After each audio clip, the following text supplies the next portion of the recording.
కంచిపట్టు చీరల సామ్రాజ్యం తెలుగు ప్రజల షాపింగ్ ప్రపంచం వారాహి సిల్క్స్ కూకట్పల్లిలో ఏప్రిల్ 4న గొప్ప ప్రారంభం. మీ స్వగ్రామం ఎక్కడ మేడం? మా నాన్నగారిది ములుకుదురండి. ఎక్కడ మేడం అది? మనకు బాపట్ల వెళ్లే దారిలో పొన్నూరు మండలం ములుకుదురు. మా అమ్మగారిదేమో గరికపాడు కాకుమాన్ మండలం. ఓకే. అమ్మగారి పేరు, నాన్నగారి పేరు మేడం? అమ్మ పేరు శివకుమారి, నాన్నగారి పేరు శివయ్య. శివయ్య. ఎంతమంది సంతానం వారికి? ముగ్గురం అండి మేము. నేను పెద్ద అమ్మాయిని, నా తర్వాత తమ్ముడు, తర్వాత చెల్లి. వాళ్ళు ఏం చేస్తున్నారు? తమ్ముడు వచ్చేసి బిజినెస్ ఏనండి, రియల్ ఎస్టేట్ అవి ఇవి చూస్తుంటాడు. చెల్లి వచ్చేసి డాక్టర్. మీరు ఎంతవరకు చదువుతున్నారు? నేను ఎంసీఏ చేశానండి. డిగ్రీ తర్వాత ఎంసీఏ తర్వాత మీ మ్యారేజ్ అయింది? ఎంసీఏ ఫస్ట్ ఇయర్ లో అయిందండి. ఎంసీఏ ఫస్ట్ ఇయర్ లో ఉన్నప్పుడు అంటే మ్యారేజ్ అయినాకే చదువుకున్నాను. ఎక్కడ కలిసారు గల్లా రామచంద్రరావు గారు మీకు? మా ఇంట్లో రెసిడెన్స్, మా క్వార్టర్స్ లోనే కలిసాము. ఇద్దరు ఒకటే విలేజ్ అవడం, ఆయన ఇద్దరు మాది ఒకటే విలేజ్. మా మదర్ది వీళ్ళది సేమ్ గరికపాడండి. సో ఈయన సినిమాటోగ్రఫర్ గా ఉన్నారు కాబట్టి అప్పుడు వాళ్ళది ఒక మూవీ షూటింగ్ కి అక్కడికి రావడం జరిగింది. అలాగా మా మదర్ ని వాళ్ళని గుర్తుపట్టి రావడం జరిగింది. బాగా చదువుకొని ఒక సివిల్ సర్వెంట్ కాకుండా ఆయన వైపు ఎందుకు చూశారు మేడం? లవ్ కదండి, ప్రేమ. ప్రేమ గుడ్డిది అంటారు మేడం. ప్రేమ గుడ్డిది, చెవిటిది, మూగది కూడా అండి. మేడం, మీరు ఏదైతే ఊహించి ఆయన మ్యారేజ్ చేసుకున్నారో ఆ తర్వాత కూడా అలాగే ఉన్నారు ఆయన? టిల్ డేట్ ఇప్పటి వరకు కూడా అదే ప్రేమ. ఇప్పటి వరకు చాలా సంతోషం తల్లి, బాగా చూసుకుంటారు. ఒక్కసారి మీ కుటుంబం నేపథ్యం చెప్పండి. మా ఫాదర్ రాధాకృష్ణమూర్తి, మా మదర్ లక్ష్మి. ఇద్దరు కూడా వ్యవసాయ కూలీలు. మా బ్రదర్ నా బ్రదర్ వచ్చేసరికి ఉన్న బిఎస్ఎన్ఎల్ ఎంప్లాయ్. నేను డిగ్రీ అయిపోయిన దగ్గర నుంచి హైదరాబాద్లో చిన్న చిన్న జాబులు చేసుకుంటా. 1200 రూపాయలు హెచ్బిఎల్ ఫ్యాక్టరీ అనే దాంట్లో జాబ్ చేస్తా. అలా ఉషా కిరణ్లో లైట్ మ్యాన్గా పనిచేస్తా. అట్లాగే సినిమాటోగ్రాఫర్గా పనిచేస్తా. అక్కడి నుంచి బ్యాంక్ సెక్యూరిటీ వీళ్ళ ఫాదర్ నేను సినిమాలో ఉంటే పిల్లని అన్నారు. ఇక దాని దెబ్బకి పాలిటిక్స్ ఒకటి, ఫిల్మ్ ఇండస్ట్రీ ఒకటి బాగా బ్యాడ్ నేమ్ ఉన్నవి, నెగటివ్ ప్రొఫైల్స్. అనేసి చిన్న సెక్యూరిటీ సూపర్వైజర్ గా జాయిన్ అయ్యి అక్కడి నుంచి మళ్ళీ చిన్న చిన్న జాబులు చేసుకుంటా చిన్న బిజినెస్ లోకి ఎంటర్ అయ్యి మళ్ళీ డెవలప్ అయ్యి కోసమే వాళ్ళలో పడే. చూడు మేడం, మీ ప్రేమ కోసము సినిమాటోగ్రఫీ మానేసి సెక్యూరిటీ సూపర్వైజర్ వచ్చాడంట. ఇప్పుడు ఎక్కడున్నారు చూడండి. ఇప్పుడు ఎక్కడున్నారు మేడం? ఎమ్మెల్యే గారి భర్త? లేదండి, శ్రీ బ్రహ్మరా టౌన్షిప్స్ ఎండి, వికాస్ హాస్పిటల్స్ ఎండి అండి. అంతేనంటారా? ఎమ్మెల్యే గారి భర్త కాదా? హోదా కదా మేడం? లేదండి, అది హోదా అవదు. ఓకే, ఎవరు హోదా వాళ్ళదే. మీరు ఎవరు? నేనండి, నేను గల్లా మాధవి. గల్లా మాధవి ఎవరు? Wife of Ramachandrarao. Okay okay okay. MLA of Guntur west కాదా? అది నెక్స్ట్ అన్నమాట. ఫస్ట్ ఏదైనా కూడా first wife of Galla Ramachandrarao. చాలా సంతోషం మేడం మీ దంపతులు ఇలా. సరేనండి, మీరు నాన్న అమ్మ వ్యవసాయ కూలీలు. నేను వినపడ్డాను మీ తాతగారి హయాములో పెద్ద ల్యాండ్ లార్డ్స్ చాలా మందికి కూడా చాలా సర్వీసెస్ చేసిన వాళ్ళు ఎన్నో వాటికి భూములను అమ్మి అప్పట్లోనే గుర్ర బండిలో తిరిగేవారు. మీ ఫ్యామిలీ అంతా కూడా ఎక్కడికి వెళ్ళాలన్నా పెద్ద పెద్ద గుర్ర బండిలో తిరిగేవాళ్ళు, చాలా పెద్ద జమీందారుల ఫ్యామిలీ. ల్యాండ్స్ అన్ని పోయిన తర్వాతనే ఈ పరిస్థితి వచ్చింది అన్నారు కదా, మళ్ళీ ఎలా మీరు బౌన్స్ బ్యాక్ అయ్యారు అసలుకి? మాకు మా గ్రాండ్ ఫాదర్ అయినా మా ఫాదర్ అయినా మేమైనా మాకు ఒకటే ఏంటంటే పని చేయటం, ఆ పని పర్ఫెక్ట్గా చేయటం మీద శ్రద్ధ ఎక్కువ ఉంటుంది. చేసే ప్రతి పని పర్ఫెక్ట్గా చేస్తే లైఫ్లో కెరీర్లో గ్రోత్ ఉంటుంది అనేది మా లైఫ్లో ఎగ్జాంపుల్గా ఉంటాయి. చేసే ప్రతి పని బాగా చేయడం వల్ల ఆ పనిని గమనించిన వాళ్ళు పెద్దలు గమనించి చేయందించి పైన ఇంకో పెద్ద పని అప్పచెప్పి అట్లా డెవలప్ అవుతా లైఫ్లో ప్రతిదీ మనం నిజాయితీ, తర్వాత పెద్దవాళ్ళంటే గౌరవం ఉంటే మనకి ఖచ్చితంగా సొసైటీ ప్రకృతి మొత్తం సహకరిస్తుంది.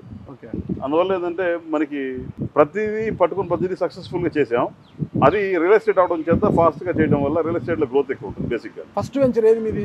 మరి ఫస్ట్ వెంచర్ ఇక్కడ పాములపాడు అనే విలేజ్ దగ్గర శ్రీ బ్రహ్మరా ఎస్టేట్ ఫస్ట్ సూపర్వైజర్గా పనిచేశారు. అదే సెక్యూరిటీ సూపర్వైజర్గా. పెద్దగా ఆర్థికంగా రియల్ ఎస్టేట్ అంటే ఎంతో డబ్బు ఉండాలా. ఎలా సమకూర్చుకున్నారు డబ్బు అంతా? 1 ఎకరం ల్యాండ్ నా క్యారెక్టర్ నమ్మిన వాళ్ళు చుట్టుపక్కల వాళ్ళు తలా 10 లక్షలు నాకు ఇన్వెస్ట్ చేశారు. ఓకే, ఆ ఇన్వెస్ట్మెంట్ తోటి సక్సెస్ వచ్చింది. ఇంకా అక్కడి నుంచి ముందుకెళ్ళిపోయింది. ఓకే, మీ సక్సెస్కి కారణము మీ ఆవిడ లేదంటే మీ కష్టమా? యాక్చువల్గా ఇది ఒకళ్ళ వల్ల ఏది సాధ్యపడదండి. ఇది ఇట్స్ టీమ్ వర్క్ వాస్తవంగా. ఎందుకంటే నాకంటే నాలెడ్జ్ ఆమెకి నాకు దాంట్లో ఒక దాంట్లో నాకు ఫుల్ నాలెడ్జ్ ఉంటే ఆమెకి ఇంకో దాంట్లో బాగా నాలెడ్జ్ ఉంటుంది. So it's combination. కాబట్టి నాకు ఎప్పుడైనా బ్యాకప్ కావాల్సి వచ్చినప్పుడు నాకు ఈ స్టేజ్ ఫియర్ ఎక్కువగా ఉండేది. ఇప్పుడు బిఫోర్ అంటే ఆఫ్టర్ అంటే భ్రమరా ఎస్టాబ్లిష్ చేయకముందు చెప్పింది స్టేజ్ ఫియర్ హెవీగా ఉండేది. భ్రమరా ఎస్టాబ్లిష్ చేశాక కూడా 1 year దాకా అలాగే ఉండేది. ఎప్పుడైతే మార్కెటింగ్ హ్యాండిల్ చేయడం మొదలు పెట్టానో ఇవాళ 1000 మంది ఉన్నా కూడా బ్రహ్మాండంగా మాట్లాడతా, గంటలు మాట్లాడగలుగుతా. మీ అదృష్టలక్ష్మి గల్లా మాధవి గారి పేరు పెట్టుకోకుండా భ్రమరా పేరు పెట్టి, భ్రమరా ఎవరు? మాధవి నా లైఫ్ లోకి వచ్చిన తర్వాతే నా సక్సెస్ స్టార్ట్ అయింది. ఓకే, మరి ఆ సక్సెస్ కి బ్రాండ్ అంబాసిడర్ ఆవిడే కదా. అంటే గల్లా మాధవి ఏదైనా భగవంతుడి తర్వాతే కదా భ్రమరాంబికాదేవి. శ్రీశైల భ్రమరాంబాదేవి నాకు బాగా ఎలువెలుపు. ఆమె దగ్గరికి వెళ్ళి ఏదైనా మీ కొత్త ప్రాజెక్ట్ లాంచ్ చేయడం కానీ ఏదన్నా ముందు గుడ్ ఆర్ బ్యాడ్ ఆమె దగ్గరికి కూర్చొని ఆమెతో మాట్లాడొస్తాం. మీరు ఇప్పటికి కూడా మా వెంచర్స్ కానీ దేనికి కూడా మా పిల్లల పేర్లు కానీ మా పేర్లు కానీ ఉండవండి. ఒకటి అందరికీ చాలా మందికి అనుమానం ఉంది రాష్ట్రంలో అందరికీ కూడా, మీ ఇంటి పేరు గల్లా కదా, ఈ గల్లా జయదేవ్ గారు, గల్లా అరుణకుమారి గారు వాళ్ళు ఉన్నారు కదా, వాళ్ళకు మీకు ఏమైనా రిలేషన్ ఉందా అని? వాళ్ళు చిత్తూరు బేస్ వాళ్ళది, మాదే ప్రకాశం జిల్లా బేస్ అంటారు. అయితే మేము పుట్టిపోయినది గుంటూరు జిల్లానే. అయితే మాకు డైరెక్ట్ రిలేషన్షిప్ లేదు, కానీ వాళ్ళకి మాకు మ్యూచువల్ పొలిటికల్ కావచ్చు లేదంటే మా గౌరవ మర్యాదలు వాళ్ళంటే మాకు బాగా. ఓకే మేడం, మీ హస్బెండ్ చాలా కష్టపడి ఎదిగారు, మీరు ఈ స్థాయికి వచ్చారు, మీ కష్టం ఎంతో ఉంది, తర్వాత రాజకీయాల్లోకి వచ్చారు కదా. రాజకీయాల్లోకి వచ్చి ఒక ముందే మీరు రియల్ ఎస్టేట్ వ్యాపారం చేస్తూనే వికాస్ హాస్పిటల్స్ అనేది నిర్మించారు కదా. ఎందుకు వికాస్ హాస్పిటల్ ఏర్పాటుకు బలమైన కారణం ఏంటి అసలుకి? యాక్చువల్గా రామచంద్ర ఐడియాలజీ ఎలా ఉంటుంది అంటే అండి, మల్టిపుల్ సెక్టర్స్ లో తను ఎదగాలను, మా హస్బెండ్ మల్టిపుల్ సెక్టర్స్ లో ఎదగాలని ఉంటుందండి. ఒక ఎంటర్ప్రెన్యూర్ అవ్వాలని, ఒక బిజినెస్ మ్యాన్ అవ్వాలని, పొలిటికల్ సిస్టమ్ లో ఉండాలని, ఇట్లా రకరకాల అంబిషియస్ పర్సన్ అన్నమాట. సో అదే టైంలో ఇది కాకుండా ఇంకొక ఫీల్డ్, ఈవెన్ హాస్పిటాలిటీ, స్కూల్స్, ఇట్లా చాలా ప్లాన్ చేస్తున్నాం. అయితే ఫస్ట్ మనకి నెక్స్ట్ అనుకున్నది హాస్పిటల్స్ అనుకున్నప్పుడు ఒక సర్వీస్ సెక్టర్ ఉండాలి అన్న ఒక నోషన్ వచ్చింది. అప్పుడే అంటే మీ ఇందాక అన్నారు చూసారా, ఒకటి కోరుకుంటే సరౌండింగ్స్ క్రియేట్ అయిపోతాయని, అదే విధంగా ఆయన అనుకోవడము, అట్లాగే తనకు డాక్టర్స్ టీం ఒకటి ఆయనకి అదవ్వడము, దగ్గర అవ్వడము, వెంటనే వాళ్ళు ఈయన కలిసి కొలాబరేట్ అయ్యి పెట్టేసుకుని ఏదైనా అనుకోవడం ఆలస్యం. ఈయన మీ ఇంట్లో ఎవరు డాక్టర్లు లేరు, మీ చెల్లి డాక్టర్ ఉంది, మీ ఇంట్లో మీ పిల్లలు కానీ ఇంకా ఎవరు అంత స్థాయికి రాలేదు, అసలు హాస్పిటల్ పెడితే ఎలా రన్ చేయగలము, మన ఇంట్లో డాక్టర్స్ కూడా లేరు కదా, మనకున్న పరిజ్ఞానం ఏంటని ఆలోచించలేదు అంటే మీరు భ్రమరాని కూడా అదే అడగచ్చు.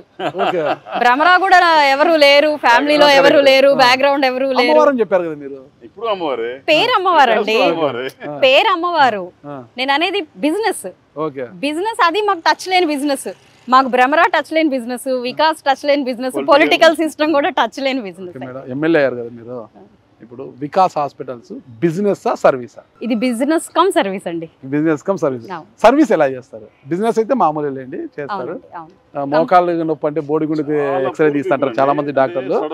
చాలా వరకు రిబేట్ అండి, కంప్లీట్ వాళ్ళ రిబేటెడ్ గానే ఇస్తూ ఉన్నాము.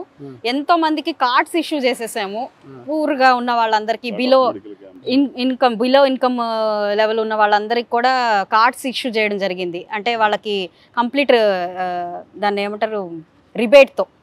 అండ్ 4,000 మంది పాస్టర్లకి మా హాస్పిటల్ తరఫున చాలా నార్మల్ ప్రైసెస్ కి వాళ్ళకి హెల్త్ కార్డ్స్ ఇష్యూ చేసి మేము వాళ్ళందరికీ సర్వీస్ చేస్తున్నాం.